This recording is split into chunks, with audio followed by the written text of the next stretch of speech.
Assalamualaikum warahmatullahi wabarakatuh. Rekan-rekan, di sini saya Eko Murianto di Dadi Timar kembali menyapa penjenengan semua yang menyaksikan konten-konten Dadi Timar pada kesempatan yang baik ini. Alhamdulillah masih bisa membuat konten memenuhi beberapa permintaan dari rekan-rekan saya yang menghubungi karena beberapa waktu yang lalu, kurang lebih 1 atau 2 minggu, tepatnya di bulan Agustus, sudah muncul Peraturan Menteri Desa Pembangunan Daerah Tertinggal dan Transmigrasi nomor 7 tahun 2021 tentang prioritas penggunaan dana desa tahun 2022. Sebetulnya permen ini sudah dibagikan di grup-grup gitu ya, filenya sudah di-share. Kemudian masih ada pertanyaan ke saya, Pak, kalau baca opong ini jenenge permen itu saya Pak, jenengan aja yang ngendikan di konten, nanti saya dengarkan jadi ini. Memang sekarang ini sudah mulai di tengah kondisi COVID-19 ini memang pertemuan juga sulit karena masih PPKM level berapapun.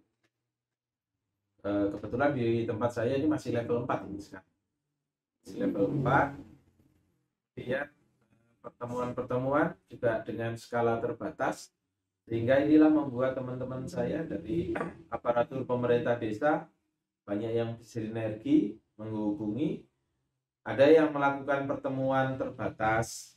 Artinya pertemuan terbatas itu menyesuaikan tempat dan menerapkan protokol kesehatan. Saya mengucapkan terima kasih karena insya Allah minggu depan teman-teman dari kepala desa sekecamatan Mauspati pengen ngobrol begitu terkait dengan RKP dan juga BUMDes. Nah, ini mumpung dalam tahap penyusunan RKP, alhamdulillah sudah terbit Permendes nomor 7 tahun 2021 ini, dan ini sebagai bahan untuk Bapak Ibu Kepala Desa dan Pak Camat, Bu Camat yang akan memfasilitasi pelaksanaan RKP di desa ini bisa menjadikan acuan. Kemudian yang disampaikan ke saya itu tadi, minta dibuatkan konten yang terkait dengan prioritas penggunaan dana desa tahun 2020. Memang ketika saya pelajari rekan-rekan di sini, sebetulnya tidak banyak mengalami perubahan, tetapi butuh penelaahan dan juga supaya tidak terjadi keterlambatan seperti tahun 2021 ini. Nah, terkait dengan ini, mari sama-sama kita bedah. Saya ingin membedah Permen 7 ini, Permendes 7 ini. Saya ambil intisarinya supaya penjenengan nanti dalam mempelajari lebih mudah. Dan mudah-mudahan yang saya sampaikan ini bisa dimengerti, dipahami, dan tentunya dalam dialog dengan konten yang tidak langsung begini memang nanti komunikasinya kan lewat komen dan juga beberapa teman menghubungi setelah tidak jelas kan. Kalau sudah jelas biasanya diam. Biasanya menghubungi saya itu kalau ada sesuatu yang nggak jelas atau lagi ada masalah kan. Sama seperti halnya ketika proses pencairan, kemudian proses pengisian, ketika terjadi permasalahan. Nah, biasanya teman-teman hubungi saya. Dan ini alhamdulillah belum ada permasalahan. Teman-teman sudah menghubungi saya, minta untuk dibuatkan ini. Jadi Dadi Timar ini hadir rekan-rekan, mudah-mudahan sesuai dengan namanya, Asmo Kinario Jopo gitu ya. Artinya mudah-mudahan Dadi Timar ini benar-benar bisa menjadi Timar ketika penjenengan menghadapi hal-hal yang baru seperti ini. Saya mohon maaf karena saya juga sangat banyak kekurangan dan kelemahan, tetapi dengan bismillah, niat baik, semoga apa yang saya sampaikan ini bisa penjenengan ambil manfaat. Rekan-rekan yang saya hormati, seluruhnya saja teman-teman yang menyaksikan konten Dadi Timar, Saya sambil lihat laptop, mudah-mudahan nanti tidak mengurangi makna dari apa yang saya sampaikan. Jadi memang munculnya permen ini dilatar belakangi, Permendes ini dilatar belakangi dengan situasi kondisi yang saat ini ya. Jadi memang sudah banyak kerugian yang diakibatkan oleh COVID-19 ini, yang sudah menjadi pandemi ini, baik itu korban jiwa, kemudian juga tertutupnya beberapa kegiatan, kemudian menurunnya ekonomi banyak di banyak sektor. Bahkan pemerintah sudah menetapkan coronavirus ini sebagai bencana non alam. Maka yang dilakukan mulai negara kita kena COVID itu 2020 dan nanti ini akan diterapkan di 2022 itu juga sama, tetapi ada beberapa perubahan sedikit yang nanti rekan-rekan bisa menyimak di sini. Baik, kita masuk ke substansi rekan-rekan. Prioritas penggunaan dana desa itu dibagi dalam dua kelompok besar begitu ya. Jadi ada dua, kalau saya perhatikan di Permendes 7 ini, bahwa prioritas pembangunan dana desa itu dibagi menjadi dua kelompok besar. Nanti akan kita urai yang terkait dengan yang ada di wilayah kita. Kalau yang sifatnya umum seperti asas dan lain-lain masih sama dengan prioritas penggunaan dana desa tahun 2021. Ini untuk tahun 2022 sekaligus sebagai bahan penjenengan menyusun RKP, karena ini memang sudah saatnya kita nyusun RKP untuk 2022. Yang pertama, ini kelompok pertama adalah diatur dan diurus oleh desa berdasarkan kewenangan desa. Jadi prioritas penggunaan dana desa ada dua kelompok besar. Yang pertama diatur dan diurus oleh desa berdasarkan kewenangan desa. Dan yang kedua ini, karena dana desa ini adalah kita ini pengampunya, maka yang kelompok kedua ini dana desa diarahkan untuk program dan atau kegiatan percepatan pencapaian SDGs desa. Ini melalui tadi kalau sudah ada 3 kelompok, saya ada sub 3 kelompok lagi gitu ya. Tadi ada 2, kemudian yang diarahkan untuk program dan atau kegiatan percepatan pencapaian SDGs desa ini, karena memang kita ini linier, mulai dari desa, kecamatan, kabupaten, provinsi, dan pemerintah. Kalau dalam atur pemerintah artinya pemerintah pusat gitu. Itu adalah linier, sehingga ada hal-hal khusus yang tetap diatur oleh pemerintah untuk pelaksanaannya. Dan ini menjadi guider, menjadi rambu-rambu kita bahwa kita harus melaksanakan ini. Makanya walaupun penjenengan sudah lihat konten saya, nanti untuk lebih jelasnya boleh diskusi langsung dan juga boleh penjenengan membaca sendiri Permendes nomor 7 tahun 2021. Nanti penjenengan buka di pasal 5 itu sudah ada. Tapi biasanya nek dijak ngomong pasal teman-teman itu cepat jenuh gitu. Makanya ini saya cuplik inti-intinya supaya penjenengan bisa tangkap dan insya Allah nanti penjenengan mudah memahaminya. Semoga harapan saya begitu. Yang pertama, dari yang kegiatan kelompok 2 tadi diarahkan untuk program dan atau kegiatan percepatan pencapaian SDGs desa tadi, ini adalah untuk pertama pemulihan ekonomi nasional sesuai kewenangan desa. Karena PEN ini, pemulihan ekonomi nasional ini merupakan program pemerintah pusat dan kita harus menangkap itu sampai dengan di level desa. Untuk pemulihan ekonomi nasional sesuai kewenangan desa, kemudian yang kedua untuk program prioritas nasional, program tadi untuk pemulihan, sekarang untuk program prioritas nasional sesuai kewenangan desa, dan yang ketiga adalah mitigasi bencana alam dan non alam sesuai kewenangan desa. Jadi kita fokus ke 3 item ini, apa saja isinya, mari kita bedah sama-sama. Pemulihan ekonomi nasional dulu, kita bicara tentang pemulihan ekonomi nasional sesuai kewenangan desa. Prioritas penggunaan dana desa untuk PEN ini, untuk pemulihan ekonomi nasional ini meliputi yang pertama, penanggulangan kemiskinan untuk mewujudkan desa tanpa kemiskinan. Ini namanya masih proses, tapi untuk penanggulangan kemiskinan ini adalah suatu proses yang berkelanjutan. Dan ini juga untuk 2021 ini juga ada. Kemudian pembentukan, pengembangan, dan peningkatan kapasitas pengelolaan BUMDes. Ini BUMDes ini menjadi menarik buat saya karena ada kejadian di Magetan terkait dengan masalah BUMDes ini. Dan itu runtutannya agak panjang karena ternyata pemahaman teman-teman tentang BUMDes, baik itu Bapak Ibu Camat, kemudian teman-teman saya aparatur pemerintah desa, ternyata masih ada hal-hal yang harus diperjelas lagi begitu. Nanti secara khusus insya Allah kalau ada kesempatan saya akan kupas khusus tentang bagaimana BUMDes sampai dengan berbadan hukum. Nanti secara khusus itu karena ini kebetulan masuk juga dalam kelompok pemulihan ekonomi nasional sesuai dengan kewenangan desa. Yang ketiga adalah pembangunan dan pengembangan usaha ekonomi produktif.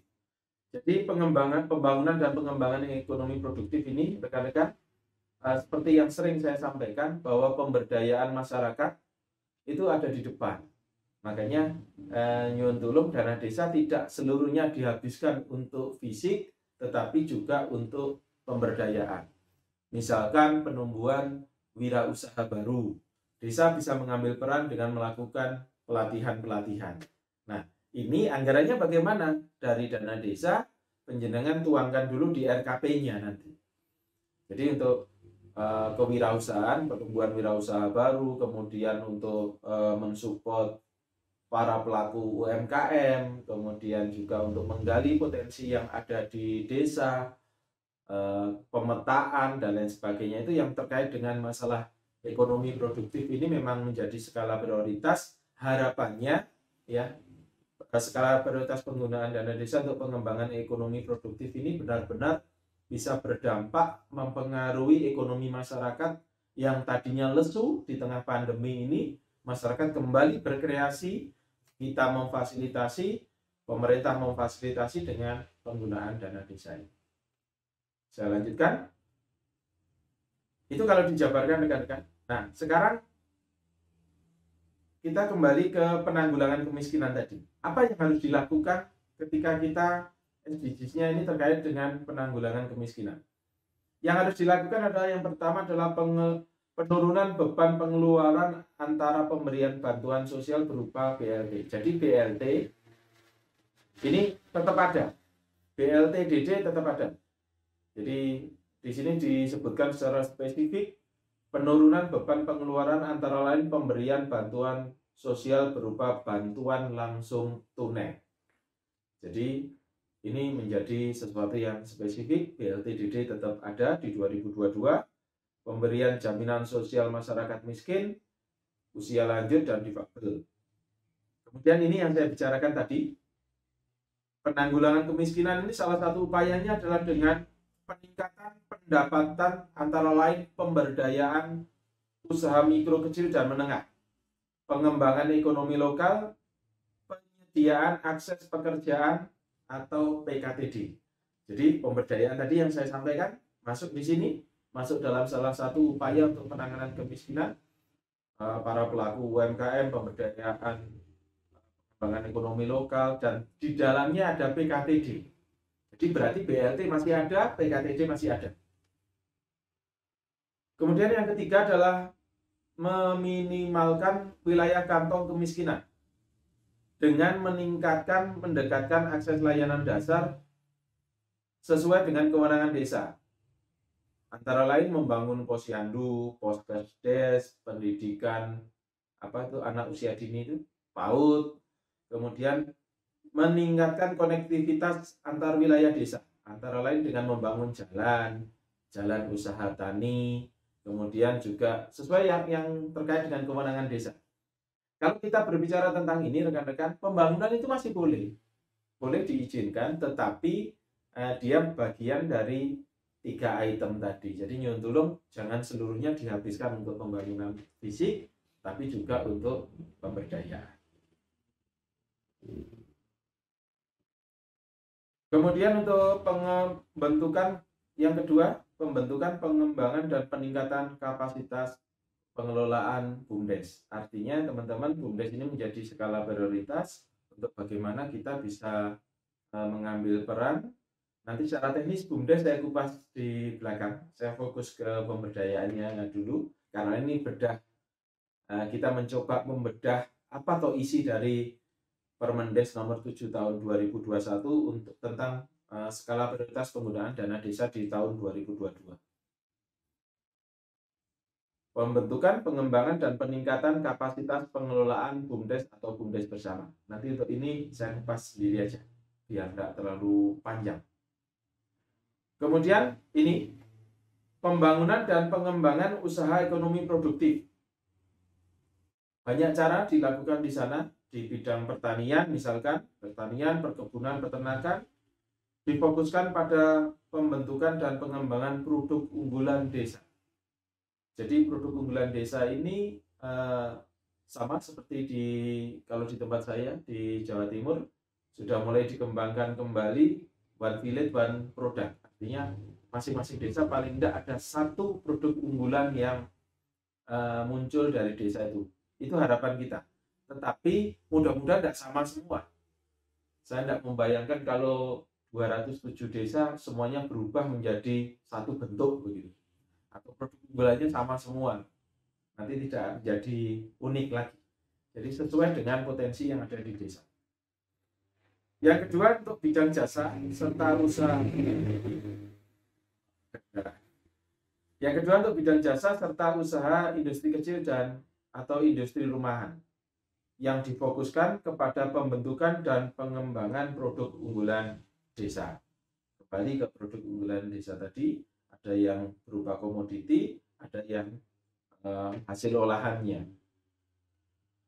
Kemudian bidang sarpras, sarana prasarana pemasaran produk unggulan desa, termasuk di dalamnya pasar desa. Pemanfaatan potensi wilayah hutan dan optimalisasi perhutanan sosial. Ini juga sudah mulai berkembang di daerah kita, rekan-rekan. Ini masih masuk. Kemudian pemanfaatan teknologi tepat guna yang ramah lingkungan dan berkelanjutan. Termasuk di dalamnya nanti tentang bagaimana kita menangani sampah. Karena semakin hari saya sudah pernah buat konten tentang peran desa dalam pengelolaan sampah. Nanti silahkan penjenengan review tentang pengelolaan sampah di channelnya Dadi Timar. Kemudian yang terakhir adalah kegiatan lain untuk mewujudkan pengembangan usaha ekonomi produktif yang ramah lingkungan. Nah, kewenangan-kewenangan ini tadi rekan-rekan diputuskan dalam bentuk MUSDes. Jadi musyawarah desa untuk menetapkan skala prioritas penggunaan dana desa di tahun 2022. Jadi saya harapkan MUSDes ini benar-benar bisa berjalan. Nyuwun tulung Bapak Ibu Camat untuk memfasilitasi ini, mengingatkan. Kemudian juga silakan nanti disampaikan seperti yang saya sampaikan di konten ini. Kemudian yang selanjutnya, prioritas penggunaan dana desa untuk program prioritas nasional sesuai kewenangan desa. Meliputi yang pertama adalah pendataan desa. Jadi nanti seperti kejadian kemarin di bulan Mei, kita juga harus melakukan pendataan SDGs desa, yang juga sudah pernah saya upload di Dadi Timar. Berarti masih ada, ini masih muncul lagi. Pendataan desa, pemetaan potensi dan sumber daya pembangunan desa. Kemudian yang berikutnya adalah pengelolaan teknologi informasi dan komunikasi, pengembangan desa wisata, penguatan ketahanan pangan nabati dan hewani, pencegahan stunting, dan pengembangan desa inklusif. Apa saja isinya? Ini sebagai berikut. Yang pertama, yang saya sampaikan tadi akan kita bedah lagi supaya lebih jelas lagi. Pendataan desa. Pendataan desa ini apa yang dilakukan? Yang pertama adalah pendataan potensi dan sumber daya pembangunan desa. Jadi ketika penjenengan buat RKP, potensi ini juga harus tahu. Makanya dalam RKP ini nanti, penyusunan RKP 2022 maksud saya, tolong gunakan hasil pendataan SDGs desa yang kemarin baru kita lakukan, yang berakhir di bulan Mei kemarin. Jadi data itu menjadi bahan baku atau data awal untuk kita melanjutkan. Karena pendataan ini ternyata kesinambungan. Yang pertama tadi, pendataan desa. Pendataan desa terdiri dari apa saja? Pendataan potensi dan sumber daya pembangunan desa, pendataan pada tingkat RT, kemudian pendataan pada tingkat keluarga. Jadi mulai dari potensi desa, RT, keluarga, termasuk di dalamnya ada data kemiskinan ya, data kemiskinan, dan pendataan desa lainnya yang sesuai dengan kewenangan desa diputuskan dalam musyawarah desa. Jadi pendataan kemarin kan sudah penjenengan lakukan dengan Musdes. Nah itulah yang kita gunakan. Ini pendataan desa. Kemudian pemetaan potensi dan sumber daya pembangunan. Apa saja isinya? Yang pertama adalah penyusunan peta potensi dan sumber daya pembangunan desa. Hasil pendataan SDGs kemarin silakan penjenengan gunakan. Saya yakin teman-teman pendamping nanti komunikasi dengan teman-teman pendamping nih, dan mungkin ada sebagian teman-teman pendamping yang sudah mengikuti tadi Dimar. Ini untuk pengingat.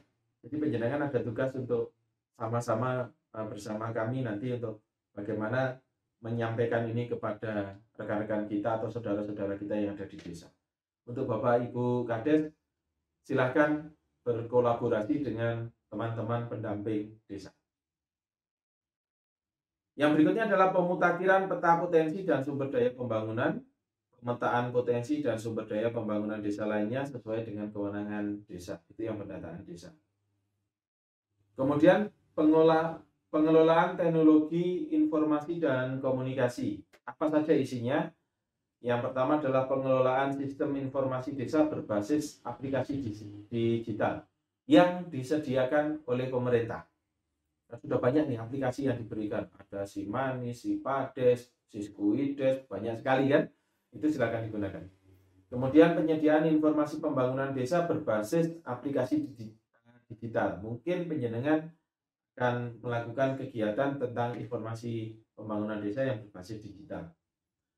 Kemudian yang berikutnya pengadaan sarana prasarana teknologi informasi dan komunikasi berbasis aplikasi digital. Mungkin karena kita daerah pegunungan ada yang butuh tower jaringan internet, pengadaan komputer dan juga untuk biaya langganan internetnya. Karena tidak semuanya terjangkau dengan saluran yang konvensional. Yang terakhir adalah pengelolaan teknologi informasi dan komunikasi sesuai dengan kewenangan desa. Jadi itu kalau dipilah-pilah, dibedah itu, jadi barang utuh gitu, permen ini utuh kita bedah-bedah gitu, kita buka satu isinya seperti ini. Nah, untuk pengembangan desa wisata, tadi kan ada salah satu itemnya selain pendataan, salah satunya adalah pengembangan desa wisata. Apa saja yang harus dilakukan atau boleh dilakukan? Yang pertama adalah pengadaan, pembangunan, pemanfaatan, dan pemeliharaan sarana dan prasarana desa wisata. Yang kedua, promosi desa wisata. Ya, syukur ini diutamakan dengan cara-cara yang berbasis digital. Kemudian pelatihan pengelolaan desa wisata, kerjasama dengan pihak ketiga untuk investasi desa wisata, dan yang terakhir adalah pengembangan desa wisata sesuai dengan kewenangan desa dan diputuskan dalam Musdes. Nanti untuk Musdesnya tetap terapkan prokes. Nah, itu tadi beberapa kegiatannya rekan-rekan. Jadi penetapan prioritas penggunaan dana desa, kalau kita bedah tadi seperti yang saya sampaikan di depan tadi, dilakukan berdasarkan peraturan desa mengenai kewenangan desa berdasarkan hak asal-usul. Nah, nanti penjenengan bisa adopt apa yang sudah diperbuat kewenangan berdasarkan hak asal-usul ini sudah ada, kita buatkan peraturan bupatinya. Saya lanjut, tadi sudah. Nah, kita masuk padat karya. Padat karya tunai desa atau PKTD ini juga wajib ada rekan-rekan, wajib ada yang menjadi skala prioritas. Jadi penggunaan dana desa diutamakan untuk dilaksanakan dengan pola PKTD. Kemudian diupayakan pekerjaannya ini diprioritaskan bagi pengangguran, setengah pengangguran, perempuan kepala keluarga PK, anggota keluarga miskin, serta anggota masyarakat marginal lainnya. Kalau yang ini, yang tahu persis kondisi yang ada di desa adalah panjenengan. Jadi silakan panjenengan yang tahu potretnya langsung. Kemudian besaran anggaran upah, ini yang seperti tahun kemarin, paling sedikit 50% dari total biaya per kegiatan yang dilakukan menggunakan pola PKTD. Masih 50%. Kemudian tata cara pembayarannya diupayakan tiap hari, ya, sesuai nanti bagaimana mekanisme pengelolaan keuangan desa. Tentunya penjenengan juga sudah memahami ini, saya harapkan juga direview kembali aturan-aturan mainnya. Saya lanjutkan dulu. Jenis-jenis padat karya, jenis-jenis padat karya ini banyak sekali ya, mulai di bidang pertanian, pembuatan, banyak ya. Saya ambil garis besarnya saja: pertanian, wisata, perdagangan, perikanan, peternakan, industri, dan lain sebagainya. Industri maksud saya adalah industri pengolahan dan pengelolaan untuk pangan. Jadi itu bisa dilakukan teman-teman. Uraiannya banyak, tapi kalau saya baca atau saya jelaskan ke penjenengan satu persatu nanti waktunya terlalu lama. Saya ambil inti-intinya saja. Nanti secara teknis silakan penjenengan komunikasi dengan kami yang ada di dinas, ataupun penjenengan bisa komunikasi dengan saya langsung, tidak apa-apa, baik lewat kolom komentar atau lewat WA. Kemudian yang berikutnya adalah penentuan prioritas penggunaan dana desa. Setelah tadi data-data itu ada semua, nah ini penentuannya, penetapan prioritas pembangunan dana desa ini harus merujuk kepada skala prioritas. Jadi kan tadi item-itemnya yang wajib sudah ada. Nah, dana desa digunakan untuk apa? Gunakan sesuai dengan skala prioritas, termasuk di dalamnya tentang kegiatan-kegiatan tadi. Ini normatif sama seperti yang kemarin, sama tahun ini maksud saya. Yang kemarin itu adalah tahun 2021. Nah, kemudian di sini juga ada larangan, karena penggunaan dana desa tahun 2022 diprioritaskan untuk menjalankan ketentuan Undang-Undang Nomor 2 Tahun 2020 tentang penetapan Perpu Nomor 1 Tahun 2020 tentang kebijakan keuangan negara. Karena begini ya teman-teman, dana desa ini untuk tata kelola keuangannya juga salah satunya kan diatur oleh PMK. Nanti masih kita tunggu lagi PMK-nya ini, mudah-mudahan nanti segera keluar sehingga kita segera tahu besarannya. Nah, tidak usah berpolemik naik atau turun, ya sudah, yang penting tunggu aja tanggal mainnya.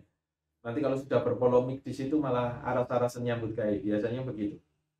Nah, ini yang dilarang ya, tentang kebijakan keuangan negara ini, yang tadi yang Perpu Nomor 1 Tahun 2020 tentang kebijakan keuangan negara tadi. Kalau yang di dana desa, saya cuplik saja yang langsung, karena ini masih penanganan pandemi, maka ini tolong diperhatikan ini, pembangunan kantor kepala desa, balai desa, dan atau tempat ibadah tidak diperbolehkan kalau dana desa digunakan untuk itu.